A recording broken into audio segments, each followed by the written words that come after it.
Let's talk about something fascinating.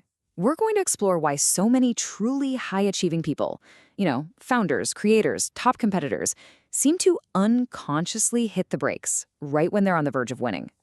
And it's not because they lack ambition, it's something deeper. It's a hidden fear of success itself. So that brings us right to the core question here. Why on earth do we sabotage the very success we say we want? You've seen this happen. It's the founder who keeps delaying a product launch, the artist who never quite finishes their best piece, or the athlete who just chokes in the final moments. It's this strange, repeating pattern of hesitating right on the brink of a breakthrough. Now, I want to be really clear about something. What we're getting into here isn't about motivational slogans or some self-help pep talk. Think of this more like an explainer on mental physics. We're going to pull apart the signals, those invisible forces that really govern our behavior when the pressure is on, so we can understand how the minds of winners actually work. Okay, let's start with the foundational signal, and honestly, it's a deeply counterintuitive one. It's the idea that while we consciously run towards success, a huge part of our subconscious mind often sees it as a fundamental threat. So this is the central conflict, laid out right here. The common belief, what we all tell ourselves, is on the left. Success is a reward. It's the prize for all our hard work. But the signal we're decoding, over on the right, tells a different story. Deep down, our brain often processes success as a dangerous threat to who we are right now. And it's this internal clash that is the source of so much self-sabotage. So how does this threat actually show up? Well, it's not just one vague feeling. It appears as a distinct pattern of three specific hidden fears that are running in the background just beneath the surface of our awareness. Let's break them down one by one. First up is the identity threat, and this one is incredibly powerful. See, success doesn't just change your bank account or your job title. It forces you to become a different person. It demands a brand new identity. And your ego, the part of you whose entire job is to protect your current sense of self, will unconsciously fight that change with everything it has. This quote just illustrates it perfectly. What's so sharp about this is that it pinpoints the fear not in what you might gain in the future, but in what you have to lose right now. The real terror is in letting go of that familiar, comfortable identity you've always known. You have to stop being the person who wants to win and become the person who has won. And that's a huge leap. The second hidden fear is what we call the stability threat, and this one is rooted in pure biology. Your nervous system is hardwired for one thing above all else: predictability. It wants things to stay the same. So from that perspective, things like growth and change and leveling up, they feel exactly like instability. It's a huge deviation from the known safe baseline. And this is the crucial takeaway here. The very feelings that come with progress, the uncertainty, the discomfort, the ambiguity of a new challenge, your primal brain interprets those as warning signs. It literally screams danger, when in reality, you're just on the path to growth.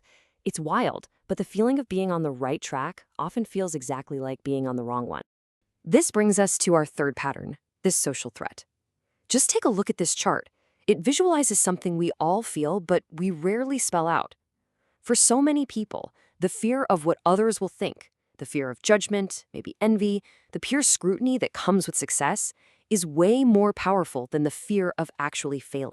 And that leads to this pretty stark conclusion. Our drive to belong, to stay part of the tribe, is so powerful that many people will unconsciously choose to fail quietly and in private, rather than succeed loudly and in public.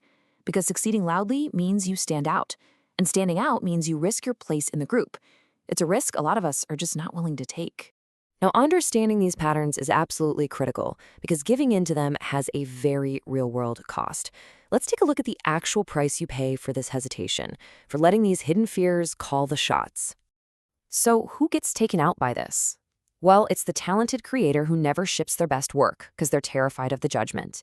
It's the ambitious operator who keeps avoiding those high-stakes projects, which makes them skilled, sure, but ultimately replaceable. And it's the gifted competitor who has all the technical skill in the world, but just becomes mentally fragile under the pressure of what it would mean to actually succeed. So what's the alternative then? What is the edge that winners have? Here's the key. It isn't the absence of fear, not at all. The edge comes from a fundamental reframing of what fear actually means in the first place. This slide shows that critical shift in mindset perfectly. For most people, fear is a stop sign. It's a signal to hit the brakes and retreat to safety. But for those who consistently win, fear is a compass. That feeling of discomfort and uncertainty isn't a signal to stop. It's a signal that they are moving in exactly the right direction, right toward the edge of their current abilities. They don't run from it, they lean into it. Okay, now let's turn this analysis inward. To make this practical, we have to move from just observing other people to actually examining ourselves. So here are 3 sharp questions designed to help you dissect your own internal operating system. First question, who would you lose by winning? And really think about that. Success changes your relationships. It can create distance. Whose approval or friendship are you subconsciously afraid of losing if you were to actually achieve your biggest goals? Second, what are you really avoiding? Is it actually failure, or is it the instability that comes with growth, the discomfort of a new identity, the harsh spotlight of being seen? You have to be precise about the feeling you're running from. And finally, maybe the most powerful question of them all, who are you trying not to upset? So much of our hesitation is driven by this subconscious desire to not make other people uncomfortable with our own ambition. The answer to this question, it often reveals the invisible social contract that's holding you back. Remember, understanding these forces isn't about getting rid of fear. It's about learning to use it as a compass, one that points you directly toward your next win.